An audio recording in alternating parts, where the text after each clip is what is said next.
Il se murmure qu'il existe des soirées secrètes, sélectives, réservées à un cercle d'initiés. Leur fief serait un château perdu au milieu des bois.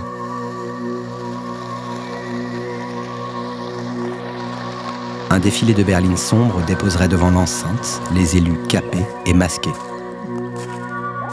Devant le parvis, les attendrait le cerbère de ces lieux.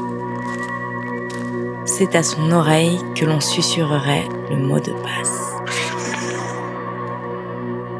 La brume s'élèverait dans la nuit et le rituel pourrait enfin commencer. À nos amis, à nos amants, un journal intime et initiatique dans le monde du libertinage. 4e épisode, la cérémonie.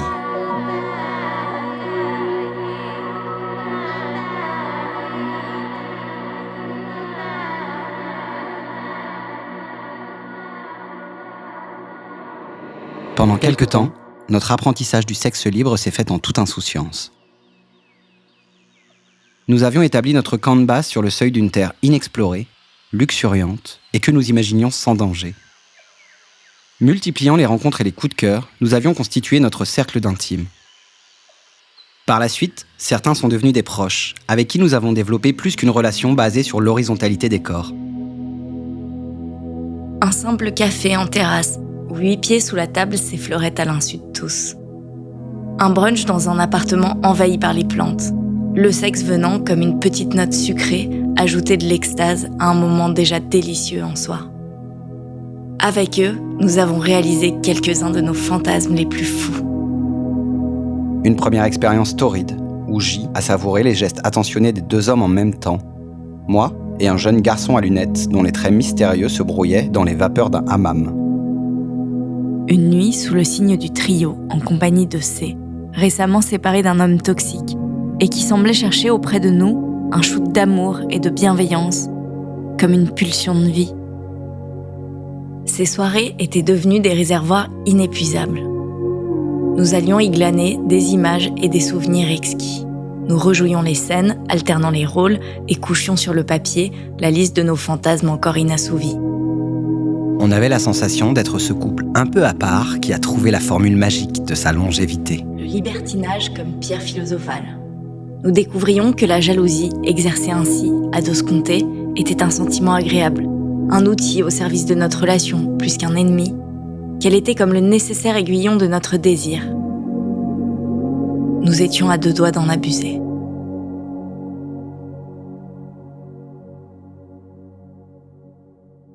Un soir, pour varier les plaisirs, parce qu'alors tout ce qui pouvait toucher au libertinage excitait notre curiosité, nous décidons de tenter un club fétichiste. Accoudés au bar à contempler les prouesses d'un duo en shibari, un couple masqué nous approche. Ils évoquent leur cercle privé, réunion informelle de gentlemen BDSM unis par le secret, mais aussi leur fameuse soirée ritualisée, le clou du spectacle qui viendrait conclure un week-end de festivités. Le prochain a lieu dans quelques mois et ils seraient ravis de nous compter parmi leurs convives. Je me rappelle que sur le moment, la réaction de M avait été radicale. Quand ils se la pètent, ces vieux mâles dominants avec leur cercle tout pourri, là. Bah non, moi ça m'intrigue. T'as pas envie d'essayer ? Attends, toi, tu veux vraiment aller dans ces soirées ? Faut que tu m'expliques. Ok, flashback dans les temps naguère.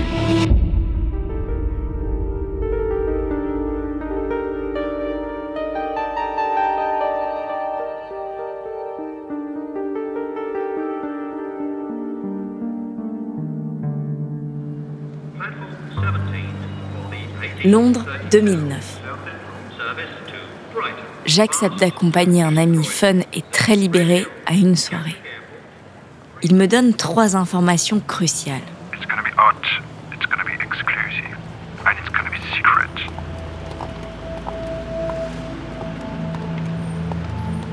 Je ne sais rien de ce qui m'attend quand j'arrive devant cet imposant hôtel particulier de style victorien. À l'intérieur, des silhouettes aux allures de créatures mythologico-érotiques me frôlent. Des corps à nu, des femmes au bout d'une laisse et des hommes aux attributs serrés par le cuir circulent dans de vastes pièces calfeutrées par d'épais rideaux. j'entends des coups de fouet et des cris à vous glacer le sang. Je suis traversée d'émotions contradictoires. Excitée, gênée, terrifiée aussi. Je n'en verrai pas plus. Peu de temps après mon arrivée, je ne prends pas la peine de dire au revoir à mes amis et laisse se refermer derrière moi la porte du manoir. Ces soirées portent un nom, celui du film dont elle recrée la célèbre scène d'orgie. Quand je l'ai découvert à sa sortie lors d'une séance nocturne, j'ai été frappé par cette œuvre mystérieuse, sensuelle et labyrinthique. Du préquel londonien de ma vie libertine, il ne me restait qu'un épais mystère, un sentiment d'exclusivité et de rareté que je voulais retrouver avec cette soirée au château. Ok, on a reçu le mail pour le château. Et alors ? Ils ont écrit en comics en MS. Tu veux toujours y aller ? L'invitation qui atterrit dans notre boîte mail est mystérieuse et pleine de fautes. Aucun questionnaire dogmatique, ni adhésion à quoi que ce soit, juste une adresse. Château de la Douve. 1 heure. 20 heures. Et un dress code. Venez masquer.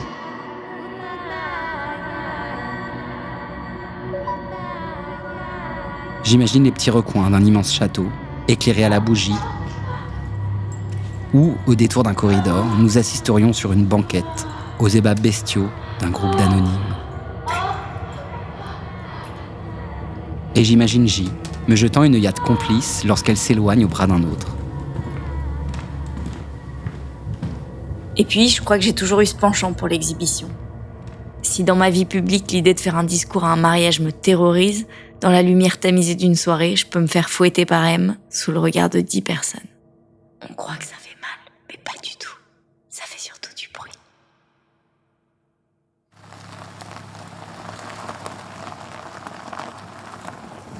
Quelques heures plus tard, notre voiture traverse les grilles de la propriété. Devant nous se dresse le château, une immense bâtisse en pierre de taille et briquettes rouges. Le genre de lieu qui accueille des mariages en été et des tournages de porno en hiver. Tous les regards se braquent sur notre Fiat Panda de location alors que nous ralentissons sur le gravier. Est-ce qu'on est seulement au bon endroit ? C'est pas trop l'image qu'on avait en tête. J, c'est pas gouré d'endroit ? T'es sûr qu'on n'est pas à la soirée de l'amicale des boulisses du Mans ou quelque chose comme ça ? Une quarantaine d'hommes et de femmes s'agglutinent autour de 2 barbecues. Moyenne d'âge, loin de la nôtre. Mon entrain s'émousse. Une femme nous invite à nous installer près d'elle. Sur les tables, des saladiers de taboulets passent de main en main. Par galanterie, des hommes se lèvent et rapportent à la communauté des assiettes de fromage ou de viande très cuite. Le costume de M et ma robe mi-longue détonnent parmi les tenues fétichistes des femmes et le cuir des hommes. Certaines portent des soutiens-gorge sans aucun tissu, des hauts manches opaques et au torse transparent, de lourds colliers de métal qui relient leur cou à une autre partie de leur corps.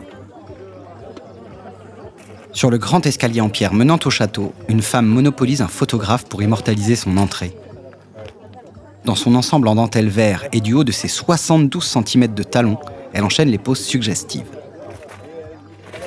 J commence à grimacer. Serait-ce le goût amer de ces côtes d'agneau trop cuites ou la perspective de l'expérience à venir qui fait fondre son enthousiasme comme neige au soleil ? Contrairement à la plupart des convives, on n'a pas osé prendre la formule week-end complet. Pour le week-end entier quand même. Ouais, d'accord. On va pas faire toute la soirée. Ceux qui sont arrivés la veille ont le visage ou le crâne rougi qui témoignent d'une longue journée à la piscine. Notre entrée tardive, notre accoutrement qui détonne, enfin notre profil tout simplement, qui ne matche pas trop avec le reste du casting, suscite les questions. Pourtant, l'ambiance est décontractée, légère et bon enfant. Une génération nous sépare des autres invités, mais notre pratique du sexe libre crée une proximité immédiate avec eux. Nous nous sentons appartenir à la même communauté, celle qui conçoit le sexe de manière plurielle.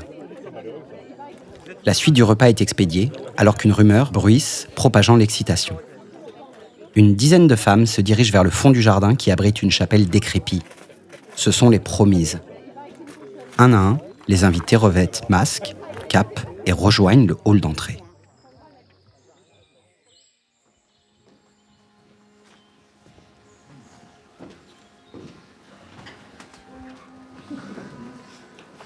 l'intérieur, nous sommes une petite quarantaine réunis autour d'un maître de cérémonie. La reproduction de la scène mythique est quasi parfaite. L'assemblée d'anonymes, les bougies, le spectaculaire du château, ne manque que la musique emblématique. Laissons nos promesses s'adapter.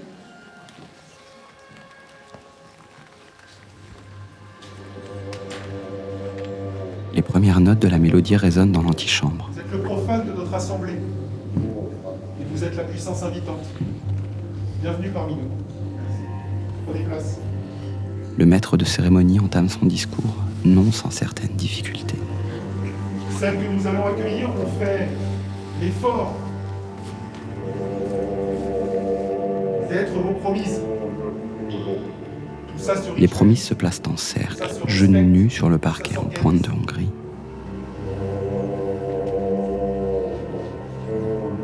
Chers membres de la communauté du château de la Douve, Il tousse, se racle la gorge. Ses yeux font des allers-retours frénétiques entre l'auditoire qui semble l'impressionner et son téléphone, où il déroule son texte écrit en à tout leur petit. condition, pour la communauté. Entre disclaimers très actuels, respect dû aux promises, Demandez aux frères, nécessaire consentement, JM, et déclamations virilistes, il sent beau. il est déjà dans la chapelle a priori. L'assemblée attentive et concentrée pendant les premières minutes bâille désormais aux corneilles. Vous êtes notre incantation fantasmagorique. Quelques noms masqués au fond s'esclaffent et se jettent des coups d'œil amusés. Avec vous, nous allons renverser la morale. Certains partent fumer une clope dehors et chaque sortie fait grincer la lourde porte d'entrée. Par la volonté de Z. Il fait chaud, la cape est trop pour l'un des spectateurs qui la jette en boule au pied d'un buste. On se fait hyper chier, non? C'est clair. En plus, ça n'a pas de sens d'expier des péchés alors qu'on les a même pas encore commis. Personne n'a revu son texte, quoi. Des Lui, actes peut-être, immoraux. il trouvait que c'était bien, quoi. Qu'il en soit ainsi.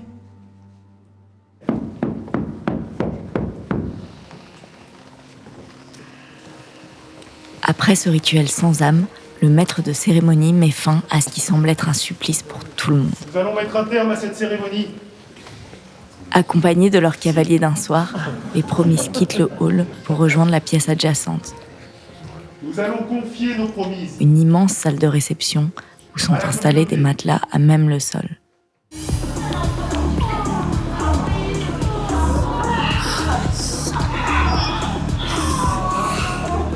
Les canapés ont été recouverts de ces vieilles couvertures qui piquent. La lumière trop forte d'un stroboscope balaye les corps qui se percutent les uns contre les autres.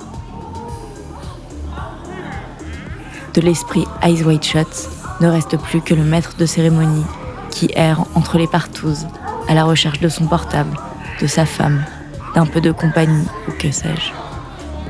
À l'évidence, c'est pas exactement la soirée qu'on avait en tête. Nous faisons le tour des espaces de jeu improvisés, par l'espoir peut-être d'y récolter quelques matières à fantasmes.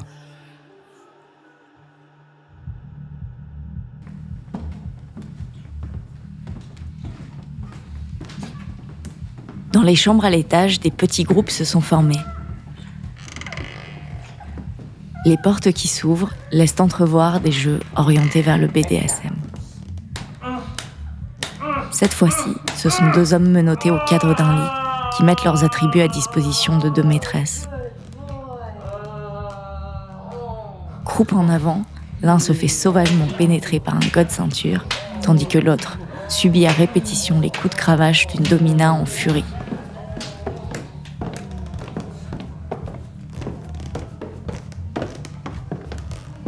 En redescendant dans la pièce principale, M se fige. Oh putain, je la connais. Qui ça? La nana là-bas, là, je la connais. Les DRH, je crois que j'ai passé un entretien avec elle il y a 2 ans. Nous nous approchons et M est moins sûr. Mais le doute sème en lui un mélange d'excitation et d'extrême curiosité. Je sens qu'il veut la suivre discrètement pour en avoir le cœur net. Je n'ai pas envie qu'il l'aborde. Je me mets à la place de cette inconnue. Je l'imagine découverte et honteuse. Lors de nos premiers pas dans ce milieu, nous avions une peur bleue de tomber sur quelqu'un que nous aurions pu connaître. Un collègue, un parent, une personne mal intentionnée. Sur les applications de rencontres, nous dissimulions à l'excès nos signes distinctifs. À raison, car notre arrivée sur le site avait été saluée par les mots d'un affreux corbeau. un message d'avertissement qui m'était directement destiné. Tu ne sais pas ce que ta copine a fait à l'école. C'était une grosse salope.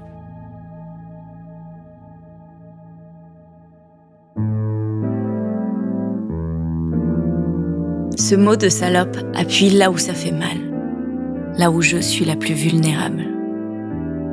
J'essaye depuis toujours de me persuader que si j'aime faire l'amour souvent et avec de nombreux partenaires, c'est parce que c'est beau de savoir prendre du plaisir et d'en donner. Parce que c'est sain aussi. Comme si je rendais hommage à un corps plein de désir et plein de vie. Mais même moi, j'y crois pas tout à fait à cette fable. Jusque dans ces lieux où le plaisir charnel est célébré par tous, à chaque instant, cette sensation de souillure me poursuit, revenant par vagues comme autant de réminiscences d'une mauvaise vie. Et pourtant, j'aime ça, j'aime baiser, à 2, à 3, à plus que ça. Mais si je le dis, je cours le risque d'être mise au banc de la société. Voilà, peut-être que j'ai pas envie d'être réduite à ça. Qu'on rende ma liberté sexuelle plus définissante de ma personne que ma passion pour les chiens ou mon Master 2. J'aimerais que l'exploration sexuelle soit valorisée. Que la sexualité ou son absence, chez les femmes en particulier, cesse de faire l'objet d'un jugement. Mais en attendant que la société change, il nous reste à nous, femmes libérées, le droit de se rendre dans ces endroits et le privilège d'y rester anonyme.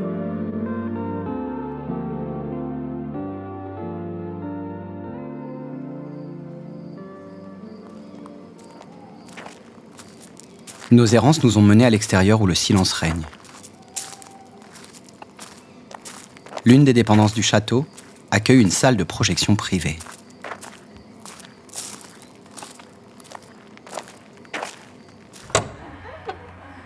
Sur le grand écran, un porno gonzo où une fille simule une scène de sexe tarifé. Une rangée devant nous, 2 seniors subjugués par ces images d'une grande classe entament une exhibition dans le but de nous séduire. Changez de film, c'est nul! Clap de fin, on se lève et on se casse. Bon, on aura tenu même pas 3 heures. Nous, on n'a rien trouvé qui nous excite. Disons que ça produit même l'effet inverse. On est plus froid, plus glaçon qu'on l'a jamais été. Jamais été. Je crois que je suis plus excité dans le métro à 11h le matin que dans une soirée dans un immense château où tout le monde baise. Et pourtant, le cadre est magnifique.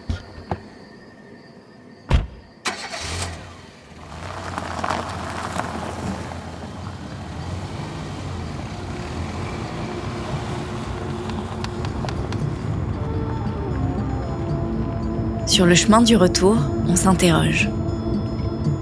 Pourquoi est-ce qu'on n'a pas eu envie de se déshabiller, de passer à l'acte et de rejoindre cette grande messe de la partouze ? Ce libertinage-là ne nous ressemble pas.